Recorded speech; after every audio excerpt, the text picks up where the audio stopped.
শনিবার থেকে কর্মবিরতি তুলবেন এমনই ঘোষণা করেছিলেন জুনিয়র চিকিৎসকেরা। কথা মতো শনিবার সকাল থেকে জরুরি পরিষেবায় কাজে যোগ দেন অনেক জুনিয়র ডাক্তার।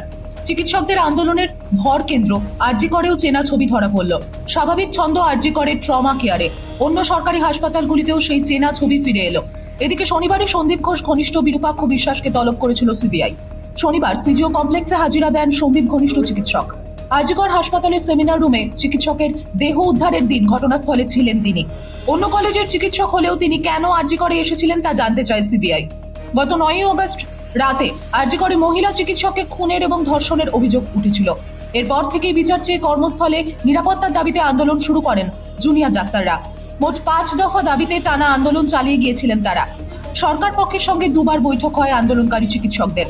একবার কালীঘাটে মুখ্যমন্ত্রী মমতা বন্দ্যোপাধ্যায়ের বাসভবনে, অন্যটি নবান্নে মুখ্য সচিব মনোজ পান্থের সঙ্গে।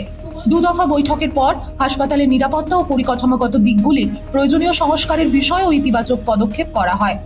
বৃহস্পতিবার রাজ্যের স্বাস্থ্য সচিব নারায়ণ স্বরূপ নিগমকে 10 দফা নির্দেশিকা সহ একটি চিঠি পাঠান মুখ্য সচিব। এরপরই স্বাস্থ্য ভবনের সামনে টানা 10 দিনের অবস্থানে ইতি টানার সিদ্ধান্ত নেন আন্দোলনকারী জুনিয়র ডাক্তাররা।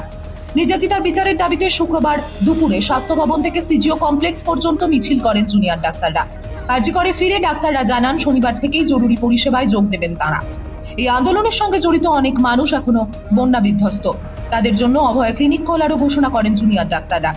শুক্রবার নির্যাতিতার বিচার চেয়ে দক্ষিণ থেকে উত্তর কলকাতা পর্যন্ত বিরাট মিছিল করে নাগরিক সমাজও।